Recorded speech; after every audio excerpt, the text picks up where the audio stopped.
There are moments in life when you learn the truth without anyone saying a word. For me, it happened under stage lights. I had imagined that moment for years, not because I craved applause, but because I wanted proof that the long, quiet work of my life had meant something to the people who said they loved me. I wanted to look out into a crowd and see faces that had watched me struggle, that had taken pieces of me in small daily ways, that had benefited from my steadiness without noticing the cost. I wanted to see them in the front row. Instead, the front row was empty. Not literally empty. There were bodies there. There were programs in hands and water bottles on the floor and polite smiles aimed at the stage. But the seats I had reserved, 4 seats with neat printed names on the backs, placed where the camera would pan during the introduction, were filled by strangers. I recognized none of them. The emptiness wasn't about attendance. It was about absence. It was about the people who should have been there choosing not to be. I stood behind the curtain in a tailored suit that didn't feel like mine, listening to the host's voice echo through the auditorium. My palms were slightly damp. My throat felt tight. Not with fear, but with that strange physical tension that comes from forcing emotion into a smaller space so it doesn't spill out where everyone can see it.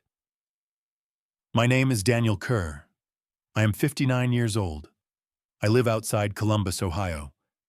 I worked 34 years at the same manufacturing plant, climbing from mechanic to maintenance supervisor, the man who got called when something critical stopped working. I retired 2 years ago. My wife Laura died 7 years ago. After she died, I became the family's quiet infrastructure. Not the center, not the star, the infrastructure. The reliable piece everyone assumes will hold. I paid bills. I gave rides. I attended birthdays. I watched grandkids when parents needed a break. I loaned money that rarely returned. I listened to complaints and reassured people who treated reassurance like a right. And I told myself it was love. Then the plant offered an early retirement package, and my routine ended, and the hours got quieter. I needed something to fill the space, something that wasn't just waiting for the next emergency call from someone who believed my time belonged to them. That's how I ended up volunteering. It started small, a local nonprofit that helped train unemployed adults for skilled trades. I knew machines. I knew maintenance. I knew how to talk to people who didn't believe in themselves yet. I started teaching weekend workshops, then mentoring, then building a curriculum that fit real-world shop floors instead of idealized textbooks. The work felt useful. It felt honest. It felt like the part of me that had been reduced to dad and grandpa and can you help with this? Got to be Daniel again. 2 years of that volunteer work turned into something bigger. The nonprofit expanded. They applied for a state grant. They needed someone to present the program's results at a workforce summit downtown, an event with cameras and sponsors and a long stage with a podium that looked intimidating in photos. They asked me to speak. I almost said no. I wasn't a public speaker. I was a man who fixed problems in the background. But the director told me the numbers, the people we helped, the jobs created. She told me that I was the story behind the numbers. The truth was simpler. I said yes because I wanted my family to see me differently, not as a wallet, not as a backup plan, as a man who did something that mattered. The summit took place on a Thursday in early October. The venue was a renovated theater with velvet seats and gold trim, the kind of place built for performers. I arrived early in the morning for rehearsals. The staff put a microphone pack on my belt. Someone adjusted my lapel. A young woman with a headset handed me a schedule and told me when to breathe. My segment was scheduled for 2:40 p.m. I had 4 reserved seats in the front row, 1 for my son, Evan, 1 for my sister, Diane, and 2 for my grandchildren, if Evan decided to bring them. The nonprofit offered the seats as part of the speaker package. I filled out the names with a pen and felt something like pride, like I was inviting my family into a moment that wasn't about their needs. That morning, I texted Evan a reminder, not because he needed the directions, because I needed reassurance. He responded quickly, which I interpreted as care. He wrote that he was proud of me and that he wouldn't miss it. That sentence sat in my chest like a warm stone all day. I carried it into the rehearsal.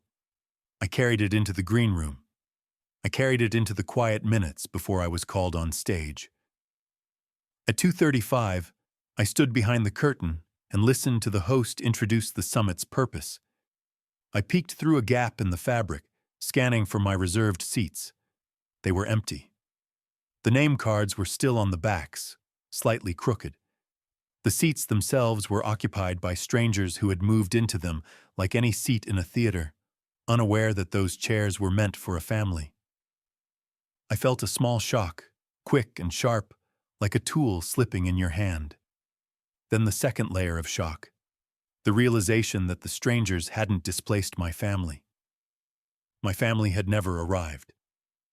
I waited for the late entrance that always happens in events. People slipping into seats, whispering apologies, adjusting coats. I watched the aisle. No one came. I checked my phone. No new messages. The stage manager tapped my shoulder, a signal that my moment was next. I tucked the phone into my pocket like it had burned me and stepped forward as the curtain opened. The lights hit me. Warm, bright, blinding enough that I couldn't see the back of the theater clearly. But I could see the front rows, and I could see those seats. I walked to the podium and placed my hands on its edges to steady myself. My voice came out stronger than I expected. Years of directing crews in loud factories teaches you how to project without sounding like you're begging to be heard. I delivered the speech. I talked about men and women who had been laid off and thought their lives were over, then learned to rebuild. I talked about the dignity of skilled labor. I talked about how a program built on respect can change outcomes more than a program built on pity. The audience nodded. They clapped at the right moments.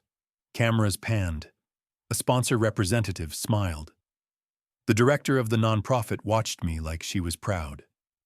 I should have felt triumph. I felt grief. Because as I spoke about dignity, the empty front row reminded me of how little dignity I had accepted in my own family. When my segment ended, people stood and applauded. I stepped away from the podium and smiled because that's what you do when applause hits you. I shook hands with the host. I walked off stage. Behind the curtain, the stage manager hugged me briefly. The nonprofit director wiped her eyes. Someone told me I had done great. I said thank you and looked at my phone again. Nothing. I sat alone in the green room as the summit continued, listening to other speakers through a small monitor. I watched my reserved seats on the live feed, still occupied by strangers, still no movement in the aisle. By the time the event ended, I had forced my disappointment into a neat box inside my chest. I had learned how to do that after Laura died. You put pain in a box. You close the lid. You keep walking. Outside, the late afternoon air was crisp. I walked to the parking garage with my suit jacket over my arm and my badge still clipped to my belt. My phone buzzed when I got to my car. Evan's name. Relief surged so fast it almost hurt. I answered without thinking, my thumb moving like reflex. The call connected, and I heard ambient noise. Music, laughter, the clink of dishes. I didn't get words that matched the setting.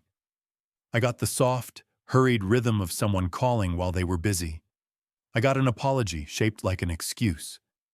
The explanation came quickly, too quickly, like a rehearsed script. Traffic, timing, kids. Something came up. He said he tried. He said he was proud. He said it didn't mean anything. While he spoke, a familiar sensation settled in my stomach. The feeling I used to get at work when someone insisted a machine was fine while smoke rose from the motor. I said very little. Not because I accepted his excuse, but because my mind was doing math. Not financial math. Pattern math. The call ended. Evan promised to make it up to me. He suggested dinner soon, the way people suggest things they don't intend to schedule. I sat in my car for a long time without starting the engine. Then I opened Instagram. I rarely used it. Laura had been the social one. I kept the app mostly because it allowed me to see photos of my grandkids without bothering Evan. I typed Evan's username into the search bar and found his story. The first clip showed a restaurant patio lit with string lights. The second clip showed a cake with candles. The third clip showed a group of Evan's friends raising glasses. The date stamp at the top was today. The timestamp was 2:41 p.m., my speaking time. I watched the story again, checking the time like I didn't trust my eyes. The story showed Evan at a birthday lunch for one of his friends. He was laughing, leaning toward the camera, making a gesture I recognized from his teenage years when he thought he was smarter than adults. A hand in the frame pointed at a plate and wrote a caption over the video. Priorities. I felt my face go hot, then cold, then numb. I closed the app and stared at my steering wheel. The truth was so simple it was brutal. Evan had not been late. He had not been stuck. He had not been surprised by an emergency. He had chosen. He had chosen a friend's lunch over my moment. The empty front row wasn't an accident. It was a decision.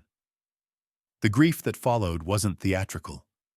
It was quiet and deep, like groundwater seeping into the foundation of a house. It wasn't just sadness about one event. It was sadness about the years of being taken for granted. On the drive home, I didn't play music. I drove in silence and felt the old temptation rise. The temptation to explain away the pain. To tell myself Evan was stressed. To tell myself he didn't understand the significance. To tell myself a good father doesn't demand attention. I had told myself those stories for years.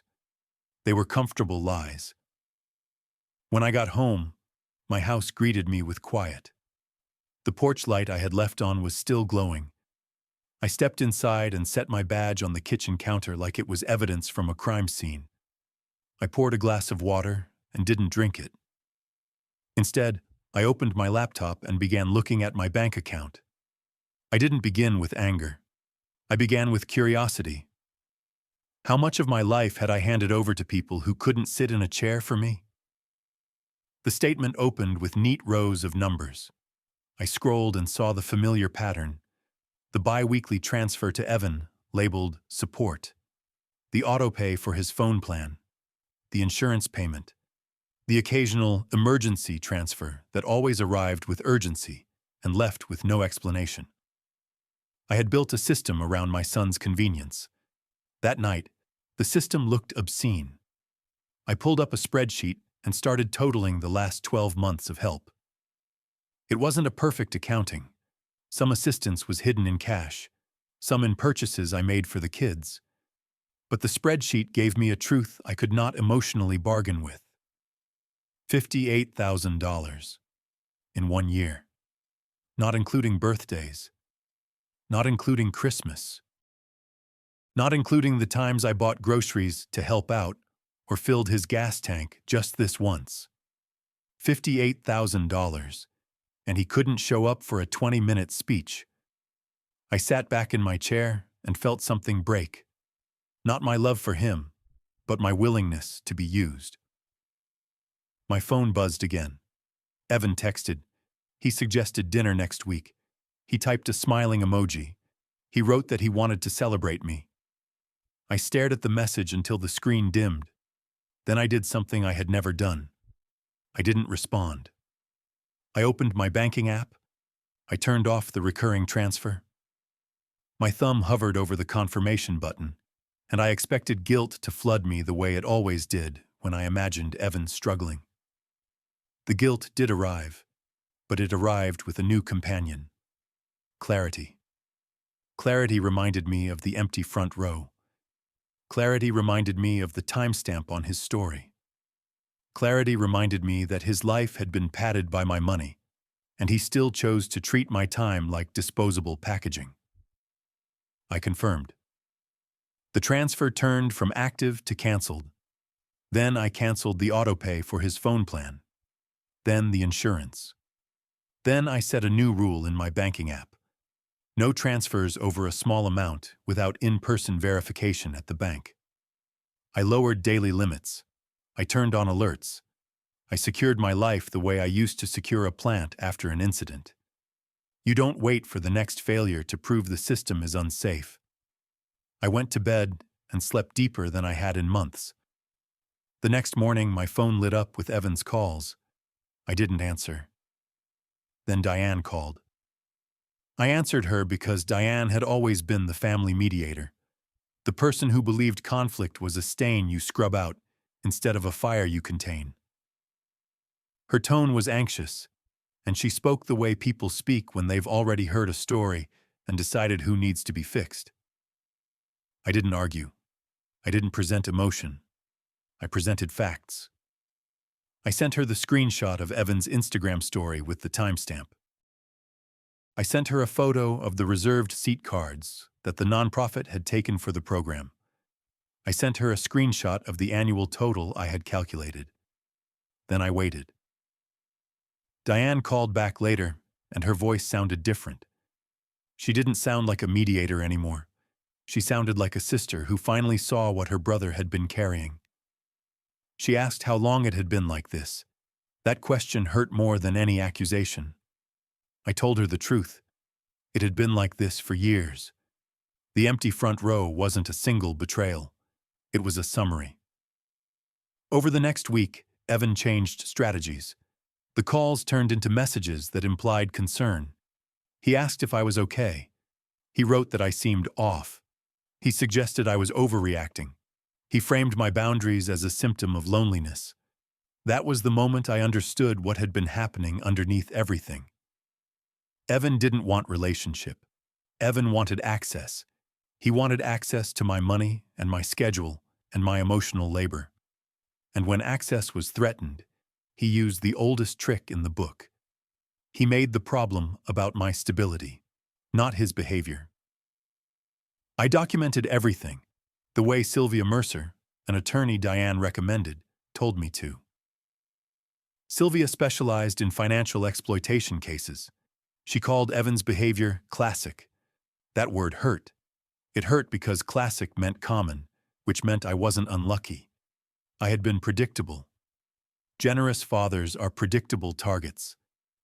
Sylvia advised a written boundary statement, not a text, not a phone call, a letter, calm language, clear rules, no openings for negotiation. I wrote it. The letter stated that I would no longer provide cash support. If I chose to help the children, it would be through direct payments to providers. It stated that any attempt to pressure me through guilt or character attacks would result in reduced contact. It stated that my finances were not a shared family resource. I mailed it certified. Evan reacted with silence for 2 days. Then the escalation arrived. It came through social pressure. Family members who hadn't called me in months suddenly reached out with concern. A cousin asked if I was having trouble. An old friend from the plant asked if everything was okay with Evan. Evan had started a narrative. He didn't say he skipped my speech. He didn't say he used my money. He said I was changing, which makes people assume the change is the problem. I did not fight him publicly. I didn't post. I didn't argue. I used a smaller weapon, truth, delivered privately to people who mattered. When someone reached out, I sent them 2 things, the time-stamped story and the annual total. I stopped there. I didn't plead for sympathy. I didn't demand allies. Facts are quieter than rumors, but they last longer. The hardest part was the grandchildren. Evan has 2 kids, Mia and Jake, both young enough to love without understanding. They called me grandpa with the casual certainty of children who assume adults will always be there. After I canceled the payments, my access to them changed. Visits became complicated. Plans were delayed. Schedules shifted. Evan suddenly had boundaries when it benefited him. I didn't chase. Chasing would have turned the children into leverage, and I refused to participate in that. Instead, I contacted Mia's school directly and set up a tuition payment account in my name that could not be redirected. I paid for Jake's soccer fees directly to the league. I sent gift cards for groceries to Evan's ex, who had partial custody and could use them without Evan controlling the narrative. I redirected my love away from the funnel Evan controlled. It felt like learning to pour water without feeding mold. Winter arrived. Thanksgiving came and went. For the first time since Laura died, I spent a holiday alone by choice. Not because I didn't want family, because I refused to pay for the privilege of being treated like an afterthought. On Christmas morning, Diane visited with coffee and a small gift. She sat at my kitchen table and told me something that didn't surprise me, even though it should have. Evan had posted another story. This one framed him as overwhelmed. He wrote about pressure and no support. He implied his father had abandoned him. The tone was dramatic, aimed at sympathy. Diane had seen the comments. People telling Evan he was strong. People telling him he deserved better. Diane looked at me with tired eyes and asked if I regretted the boundaries. I looked around my house. The quiet didn't feel like punishment anymore. It felt like space. I told her I regretted one thing: waiting so long to accept the truth. In late January, Evan finally asked for money directly again. He phrased it as an emergency: rent, late fees, the usual urgent tone designed to bypass reflection. This time I didn't feel guilt. I felt the empty front row. I replied with a single sentence that kept my dignity intact. It stated that I could help by paying a verified bill directly. Nothing else. No cash. No transfers. Evan didn't like that answer. He didn't want help. He wanted control. The next month, I received a letter from a bank about a credit inquiry in my name. It didn't go through. My credit was frozen. But the attempt existed, a faint footprint of a plan. It turned out Evan still had old personal information from years ago: my social security number, my address, the predictable answers to security questions. In the past, I would have denied the possibility that he'd use it. Now, denial felt like self-harm. I filed a report. I updated my fraud alerts. I strengthened my security. I didn't confront Evan. Confrontation is what people like him use to create emotional chaos and reframe themselves as victims. I kept doing what worked: boundaries, documentation, direct support to the kids. Spring came with an unexpected shift. Mia's teacher emailed me about a reading program and asked if I could attend a small awards ceremony. It wasn't a grand stage. It was a school cafeteria. But it mattered. I arrived early and sat in a folding chair near the front.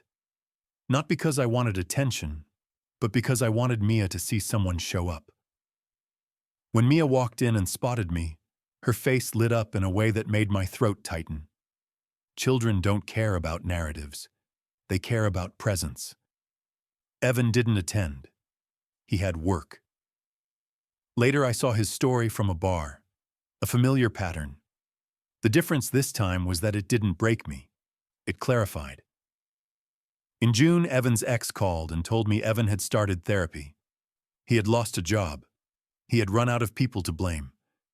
The ex didn't sound triumphant. She sounded tired.